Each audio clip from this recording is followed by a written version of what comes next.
Το πρώτο του βιβλίο έγινε best seller. Πούλησε χιλιάδες, εκατομμύρια αντίτυπα. Μετά όμως ξαφνικά κενό. Ενώ περιμένουν οι αναγνώστες του με αγωνία το δεύτερο του βιβλίο, αυτός έχει ένα κενό. Δεν έχει έμπνευση, τίποτα δεν του δημιουργεί έμπνευση. Είναι δύστροπος προς την οικογένειά του, τη γυναίκα του και το τέλειο παιδί τους. Οπότε αφήνουν την επαυλή τους και πηγαίνουν να ζήσουν κάπου αλλού που θα μπορεί να έχει ησυχία και να γράψει ο πολυτάλαντος συγγραφέας. Το σπίτι είναι στοιχειωμένο στην ερημιά, μένουν εκεί από τις πρώτες στιγμές. Τα πάντα μετακινούνται μόνα τους, φαντάσματα βγαίνουν από κρύπτες, από υπόγεια, τρίζουν σκάλες, μετακινούνται καρέκλες, εμφανίζονται μορφές κρεμασμένες από τους πολυέλαιους, στοιχειών τους πάντες, αυτός δεν έχει πάρει χαμπάρι. Έχει τσακωθεί με τη γυναίκα του, έχει τσακωθεί με το παιδί του, αυτή του λέει να φύγουνε, αυτός είναι στην κοσμάρα του και τελικά λίγο πριν του σκοτώσει όλους το φάντασμα, καταλαβαίνει ότι κάτι πάει στραβά με αυτό το σπίτι και του σώζει και μετά από αυτό ενώνονται και φτιάχνει το τέλειο best seller. Ο εκδότης του στο μεταξύ, δεν έχουμε πει το βασικότερο, τον πιέζει αφόρητα να δώσει το δεύτερο χειρόγραφό του και τελικά όταν το δίνει βλέπει ότι είναι ένα αριστούργημα. Αυτά, αγαπημένοι μου φίλοι, γίνονται μόνο στις ταινίες. Στην πραγματικότητα παρακαλάμε να μας διαβάσουν και να μας εκδώσουν οι εκδότες μας. Υπάρχει ένα ερώτημα, θέλω να θίξω κάποια θέματα εδώ. Το πρώτο ερώτημα είναι, πώς μπορούν και γράφουν κάθε χρόνο βιβλίο κάποιοι άνθρωποι. Καταρχάς, παιδιά, να πούμε ότι εάν δεν έχεις ένα μόνιμο εκδότη ή κάνεις κάποια αλλαγή στην εκδοτική σου στέγη και στείλεις χειρόγραφο προς αξιολόγηση, το πιο πιθανό να μην σου απαντήσουν ποτέ. Αλλά μπορεί να σου απαντήσουν και μετά από 6 μήνες, λένε, μπορεί και μετά από 12 μήνες. Μου έχουν απαντήσει από εκδοτικό οίκο που έχει εκδοθεί ήδη το βιβλίο κάπου αλλού. Και μετά θα κάνουν τουλάχιστον ένα εξάμηνο για να σε βγάλουν, το οποίο σημαίνει ότι έχεις γράψει τα πάντα του Τολστόι μέχρι τότε. Και επομένως, αν έχεις κάποιο εκδοτικό κενό, επειδή δεν σε εκδίδουν, δεν σημαίνει ότι δεν γράφεις. Επομένως έχεις πολύ υλικό προς έκδοση. Πάμε τώρα στο ότι πώς γράφουν ένα βιβλίο κάθε χρόνο. Αυτό έχει να κάνει ξεκάθαρα με το τι είδος γράφεις καταρχάς. Αν γράφεις ιστορικό μυθιστόρημα που απαιτεί έρευνα, μπορεί η έρευνα να κρατήσει και 2 και 3 και 5 και 10 χρόνια. Ο Μάρκαρης πριν μεταφράσει τον Γκέτε διάβαζε επί 2 χρόνια Γκέτε, το λιγότερο. Αν γράφεις ένα βιβλίο που είναι 500 σελίδων, εννοείται ότι θα σου πάρει τον τριπλό χρόνο. Αν γράψεις όμως μια συλλογή διηγημάτων με 10 διηγήματα, μια χαρά μπορείς να βγάζεις κάθε χρόνο και σας το λέω εγώ που γράφω βιβλία μέχρι 300 σελίδες. Το δεύτερο και βασικό θέμα είναι η μεθοδολογία. Καλά, εννοείται το γιατί γράφεις.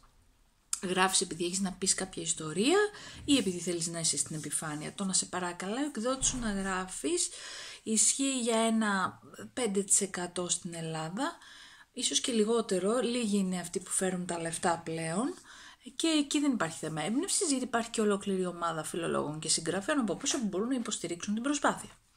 Ας πάμε σε εμάς τους απλούς θνητούς, τους κοινούς συγγραφείς, να πω ότι παίζει ρόλο φυσικά η μεθοδολογία, όπως είπα. Τι σημαίνει αυτό?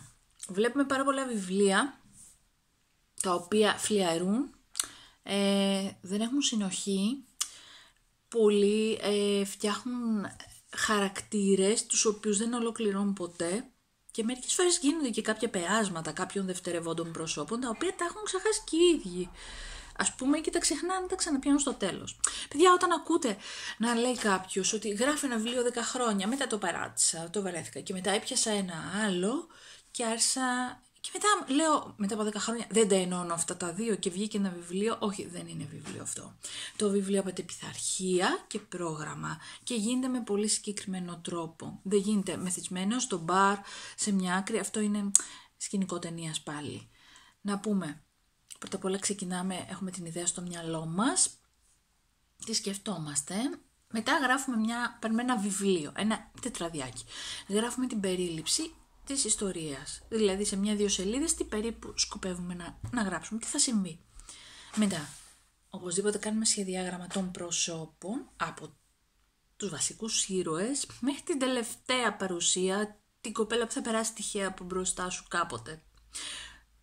1-2 σελίδες για τον καθένα αφιερώνουμε και γράφουμε τα χαρακτηριστικά τους. Πώς είναι αυτοί οι άνθρωποι εξωτερικά, ποια είναι η ηλικία τους, τι σχέση έχουν με το χώρο, αν έχουν παιδιά.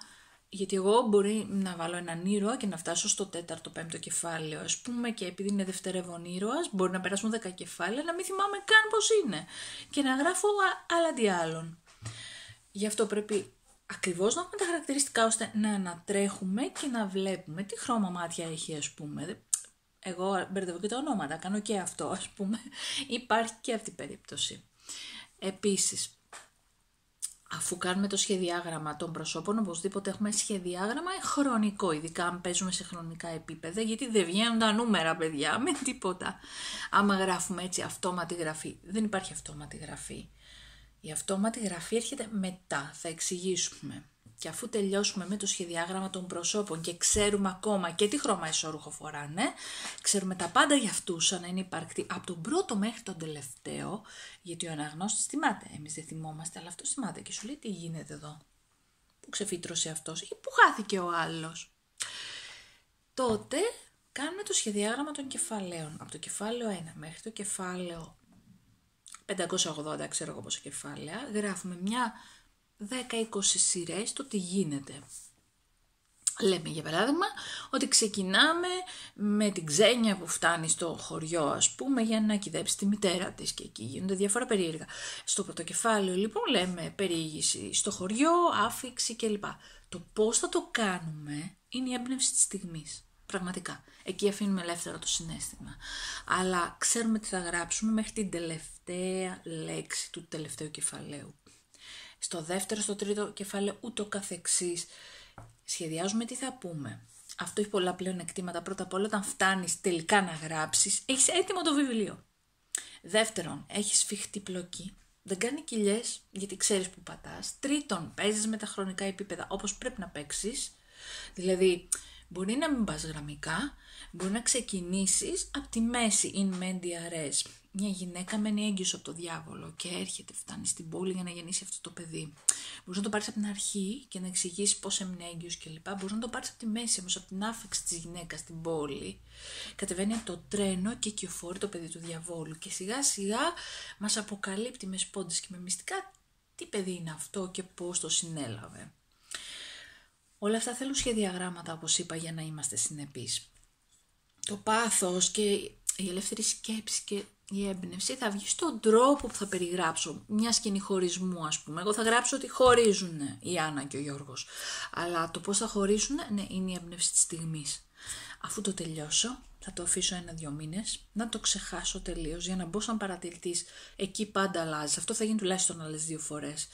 Αφήνοντάς το να το ξεχάσεις και πλέον και αφού έχεις ησυχάσει, έχεις ηρεμήσει, έχεις δέσει και λύσει το μύθο σου, τότε μπορείς να κάνεις τις διορθώσεις.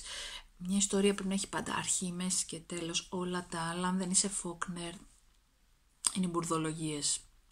Πρέπει να προσέχουμε πάρα πολύ.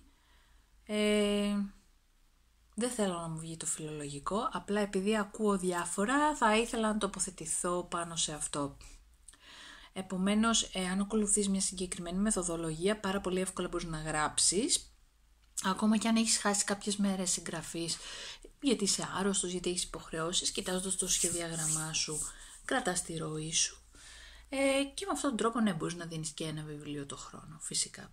Αλλά, όπως είπα, δεν είμαστε περιζήτητοι, οπότε με τον τρόπο έκδοσης που αργεί συνήθως, μπορεί να έχουμε, συνήθως έχουμε οι περισσότεροι και 2-3 εφεδρικά μυθιστορήματα, διηγήματα, ποίηματα, ό,τι γράφει ο καθένας στο σιρτάρι μας. Αυτά. Καλό σας βράδυ.